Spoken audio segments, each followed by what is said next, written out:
Running के अंदर अगर एंकल मोबिलिटी का ध्यान रखना है तो जब एंकल की मूवमेंट इनवर्ड की तरफ होती है तो इन्वर्जन, जब एंकल की मूवमेंट बाहर की तरफ होती है तो इवर्जन, जब एंकल की मूवमेंट अपवर्ड होती है तो ये डॉर्सी फ्लेक्शन, और जब एंकल की मूवमेंट डाउनवर्ड की तरफ होती है तो इसको बोला जाता है प्लांटर फ्लेक्शन।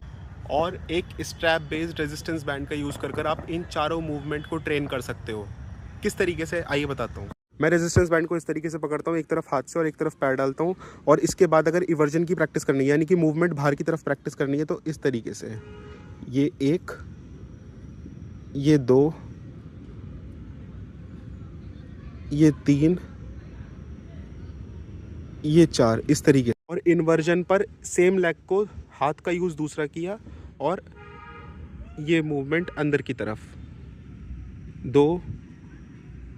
तीन, इस तरीके से इन्वर्जन और इवर्जन यानी कि इनवर्ड मूवमेंट और आउटवर्ड मूवमेंट आपकी दो। अब प्लांटर फ्लेक्शन की मूवमेंट के लिए, प्लांटर फ्लेक्शन की मूवमेंट बेसिकली डाउनवर्ड होती है, तो इसके लिए जैसे फॉर एग्जांपल अगर आप राइट लेग की मूवमेंट करना चाहते हैं तो लेफ्ट लेग को राइट लेग के नीचे रख लीजिए, रेजिस्टेंस बैंड को होल्ड कीजिए एक हाथ से और मूवमेंट को कीजिए डाउनवर्ड।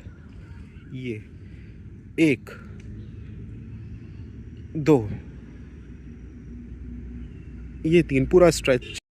और डॉर्सी फ्लेक्शन की मूवमेंट के लिए आप अपने पैर को इस तरीके से बना सकते हैं, जैसे फॉर एग्जांपल मुझे राइट वाले लेग का डॉर्सी फ्लेक्शन करना है तो लेफ्ट वाले लेग के अंदर मैंने बैंड को लगाया। अब स्ट्रेच जो आएगा वो इस तरीके से आएगा, बैंड नीचे की तरफ खींच रहा है, मूवमेंट होगी ऊपर की तरफ, तो ये एक,